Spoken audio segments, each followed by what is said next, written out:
right, have and have not fans. Now remember, the show comes back May 7th. So basically, a little over 2 weeks, but it will be here before you know it. Just keep in mind that this upcoming Tuesday is the season finale for If Loving You Is Wrong. Then the haves and the have nots will come back the following Tuesday. Just keep that in mind. And this video is pretty much one of the follow-ups from the trailer we got for the show returning May 7th. I kind of went over this in the video itself. If you're wondering what video I'm talking about, May 7th trailer breakdown. That's the name of it. Of course, Tyler Perry's The Haves and the Have-Nots. Now, RK is actually seen in a number of different scenes. There's one where it looks like he's with Veronica. Then it looks like there's also one where David is, grabbing him by the shirt collar and throwing him aside. Then on top of that, we have him running through the hallways of the Artesian Hotel. And it looks like he's being chased by two FBI agents. And there are a few different reasons the FBI could be chasing after him. And correct me if I'm wrong, but I don't think we've seen RK since that episode where Veronica encountered him or confronted him at the bar at the Artesian Hotel with some police officers. And also, I think that's when Catherine sees him for the first time as well. So RK has been MIA for quite some time. Not as long as Gia, who I believe is actually no longer a part of the show. Her actress actually confirmed this on Instagram that Gia was done. So it's pretty much, Rocky, Broderick, and RK as the only ones left at the Artesian Hotel. I still have hope that Pimp Rico will show up at some point, but in terms of the ones we actually see, Rocky, Broderick, and RK. Now,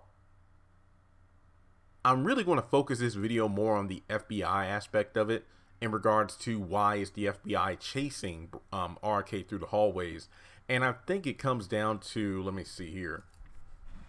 I would say there are probably about 3 solid reasons why the FBI is after him. The first being that, well, remember that the FBI agents that Veronica encountered when they went to her hospital room after she fell off the banister at her house, the balcony of the stairway at her house, David's house, or in her mind, her house, whatever you want to say. It was the 2 FBI agents that came into her room, and then the one that she literally read like a book and could tell he was an addict, pretty much made it clear as soon as they left the room, we are going to nail this bitch. Basically, we're going to strong arm anyone within her inner circle, social circle, and get information out of them that can incriminate her, which I found interesting because of the fact that, damn, it's like there are so many people that know Veronica that would love to put her down once and for all. I mean, it's one thing, Veronica blackmailing people, but when you are confronted or approached by the FBI, there's not much you could do about it. But I feel like the FBI, as scary as Veronica is and as intimidating as she is to a lot of people, I feel having the FBI getting you to incriminate yourself, but also incriminate her, because the FBI has I guess when I hear FBI or somebody, and yeah, I know we are in a not too well of a social climate when it comes to the relationships of certain people and the police, so, but in terms of the FBI itself, I think that when you hear FBI, I feel like, oh man, maybe I'm going to be protected and whatnot, because if there's anyone who could bring Veronica down, it's the FBI. The cops might not be able to do it because she's such a damn good attorney, but when you have the FB freaking I, you think it's the top of the top, the best ones for the job. So, I mean, even Jim got a bit of reassurance from that. I think Jim and David were talking about it, about the FBI being on the case, because I do believe that one agent came to see David at the car bombing, and it's like, yeah, the FBI is on this. So they were thinking that if nobody else can do it, maybe the FBI can. So I feel that RK being chased, well, I mean, it's a black man, and then you have the FBI. So once again, police officers, hell, I'm going to run, because for all he knows, he probably thinks Veronica sent those agents to get him. You never know. So I do think that perhaps with Veronica's house being on watch by the FBI constantly, hell, I think there were even 2 guards in like a van who were waiting outside of the house when David pulled up to go into the house with Veronica and apologize. So the FBI is watching her house. So they'll probably see RK going into the house, then they'll trail him back to the hotel and chase him down. So I do think that maybe RK's being chased because the FBI to question him in regards to Veronica Harrington. Second case here. This is probably the least likely, but you never know. Maybe it's a matter of Charles. Who knows? Because of the fact that we do know that he has several floors of the hotel pretty much guarded off by Secret Service, where it's just him, Candace, Landon, and I'm assuming like the rest of his campaign team who are actually staying in the Artesian Hotel. Maybe it's a situation where RK is eavesdropping or he's on a floor he's not supposed to be. This is probably the least likely. I mean, it's not impossible, but I feel like it's one of those situations where, yes, you are pretty much blocking off several floors of a hotel because, you know, you're that important a person. But at the same time, in order to maintain the upkeep of the different rooms and deliver room service and this and that, the employees have to do their job. So I would just assume that, you know, housekeeping and room service and what have you would have the ability to access those floors. Of course, there'll be a lot of clearance because being Secret Service, and I know this is a TV show and they take certain liberties that don't make sense, where it's like, well, in the real world, I'm pretty sure the police would do this, or a hospital runs like this, or Secret Service would do this, where they pretty much have the names of everyone who works there to make sure that anyone who even comes close to those floors, or more importantly, gains access to the floors, are supposed to be there. Kind of like, you know, when they went to the hospital, Charles and Landon and Candace, and when that Secret Service agent came in, he named everyone. It was like Mitch, Hannah, Derek, just named them off, and they knew who it was. So I imagine that RK would have access to those floors, but RK being RK, hell, he might try to steal something. I don't know, but we'll just have to wait and see. So far it's possibly because he knows Veronica and they want to grill him for information, or because he's eavesdropping on Charles and his attendees and whatnot, who knows. And then the third and final one, I think this is probably up there in the top one or two, either with the number one or number two.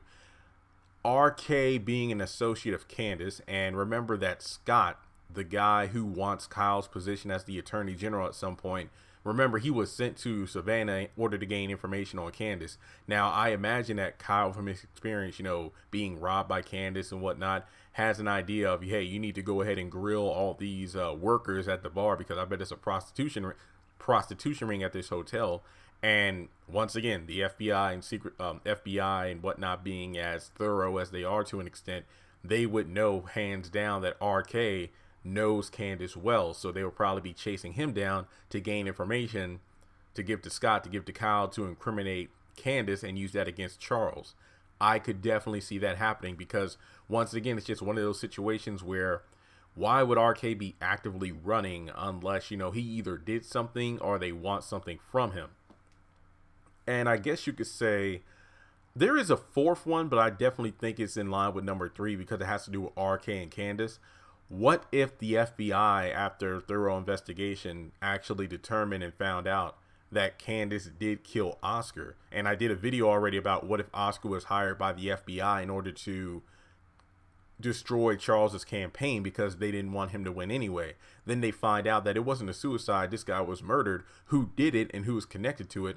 Once again, RK. I mean, he was the one that went into the room and put in the suicide note and even wrote it. And Candace was like, make sure you don't get your fingerprints. And I'm like, as careful as he was taking like the tips of the paper with his fingers, I'm pretty sure prints would have been in there. Not to mention, wouldn't the, you know, police or whatnot do a fingerprint on the door? Because remember, Oscar was slapping Candace around. So what if, you know, strands of hair were in the room and DNA and stuff like that, but nobody, I don't even know if they even, you know, look for that kind of stuff. So I think that it is possible that RK is being chased down for multiple reasons, but let me know your thoughts in the comment section below. Is it a connection to the Oscar murder or the cover-up? Is it a connection to Candace in general and grilling him to get information?